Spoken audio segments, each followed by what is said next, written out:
భారత రాజ్యాంగ నిర్మాత డాక్టర్ బిఆర్ అంబేద్కర్ గారి 68వ వర్ధంతిని అంబేద్కర్ ప్రచార సేవా సమితి అధ్యక్షులు డేగల అబ్రహం మరియు ఎంఆర్పీఎస్ ఆధ్వర్యంలో పిడుగురాళ్ల పోలీస్ స్టేషన్ వద్ద గల అంబేద్కర్ విగ్రహం వద్ద వర్ధంతి సభ ఘనంగా జరుపుకున్నారు. ఈ కార్యక్రమానికి ముఖ్య అతిథిగా పట్టణ సీఐ వెంకటరావు విచ్చేసి మాట్లాడుతూ భారత రాజ్యాంగం నిర్మాణంలో అంబేద్కర్ గారి కృషి మరువలేనిదని, ప్రపంచ దేశాలలోని అన్ని రాజ్యాంగాల కన్నా మన రాజ్యాంగం చాలా గొప్పదని ఆయన సేవలను కొనియాడారు.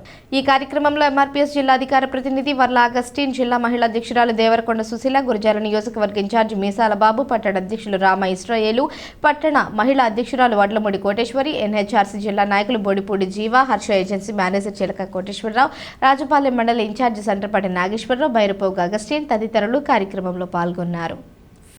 అద్భుత కార్యాలు చేశారు.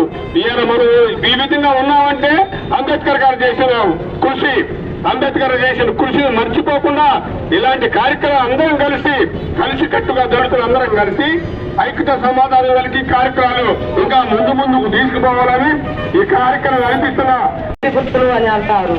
కానీ మన పితరుడు అయిన అంబేద్కర్ గారు మనకి ఎంతటి భవిష్యత్తునిచ్చాడంటే మన భావి తరాల బిడ్డలకి భవిష్యత్తు అంతా అతనిచ్చిన ఆదర్శమే.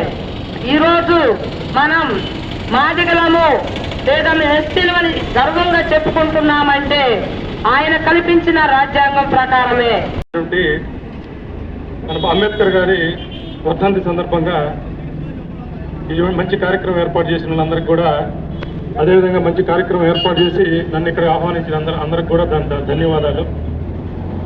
అంబేద్కర్ అంటే ఒక స్ఫూర్తి, భావితరాలకి, యువతకి, మేధావులకి, దేశంలోని ప్రతి ఒక్క వర్గానికి కూడా స్ఫూర్తిదాయకమైనటువంటి వ్యక్తి.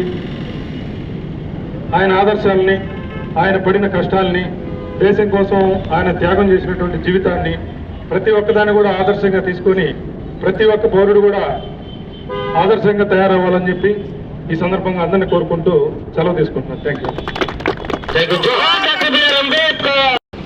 వ్యతిరేక ఉద్యమం చేపట్టడం జరిగింది. అంబేద్కర్ రిజర్వేషన్లని బ్రిటిష్ వాళ్ళు అనుకూలంగా ఉన్నప్పటికీ కూడా మరి గాంధీ గారు దళితులకు ప్రత్యేక రిజర్వేషన్లు ఇస్తే నా ప్రాణాలను ఇవ్వడానికైనా సిద్ధమే, నేను సావడానికే సిద్ధమే, కానీ నేను మాత్రం ఈ రిజర్వేషన్లు ఒప్పుకొని చెప్పి అన్నాడు చెప్పడం జరిగింది. కానీ అంబేద్కర్ ఆ మహనీయుడు ఎవరు ప్రాణాలు పోయినా పర్లేదు, కానీ ఆ దళిత పీడిత నిమ్న జాతి వర్గాలు, మైనార్టీలు, బీసీలు వాళ్ళకి ఖచ్చితంగా రిజర్వేషన్లు కాదని చెప్పి పోరాటం చేయడం జరిగింది.